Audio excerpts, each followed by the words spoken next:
guys! Welcome back to my channel. For today's video, ituturo ko sa inyo kung paano bumili ng BNB or cryptocurrency sa Binance P2P. Buksan na natin yung app.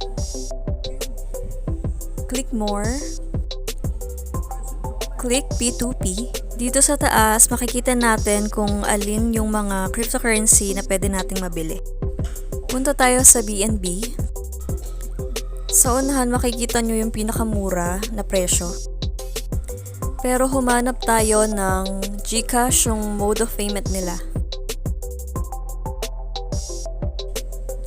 Check nyo din kung magkano yung limit or balance nila. So, ang bibili natin worth 5,500 pesos. Diyan tayo bibili kay Crypto Juan de la Cruz. Click natin yung buy. Tapos, input natin dito yung 5,500. Click buy. Click muna natin yung arrow para makuha natin yung GCash number.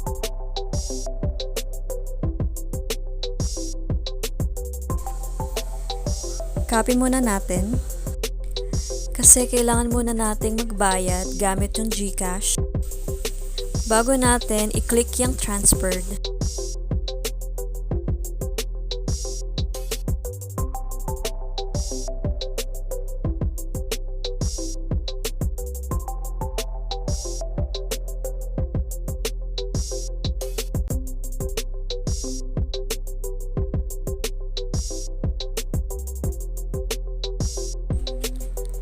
Check natin kung tama yung number.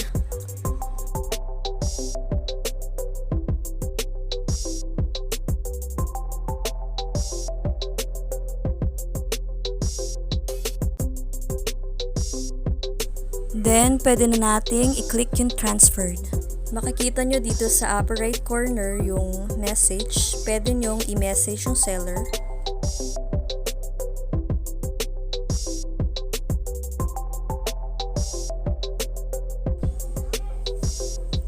Ayan, na-receive na natin yung BNB.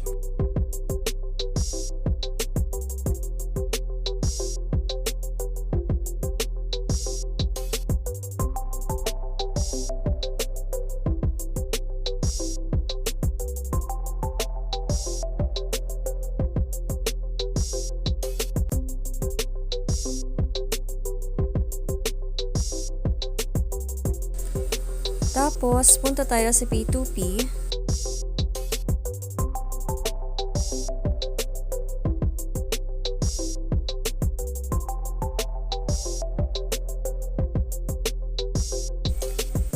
Transfer natin yung BNB sa spot.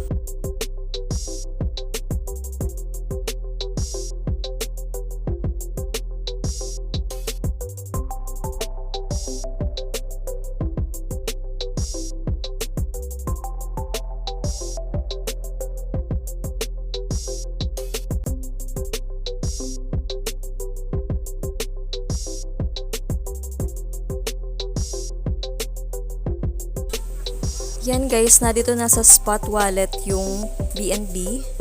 Pwede na tayo mag-trade or mag-transfer ng BNB sa ibang cryptocurrency wallet. That's it for today. Thanks for watching guys!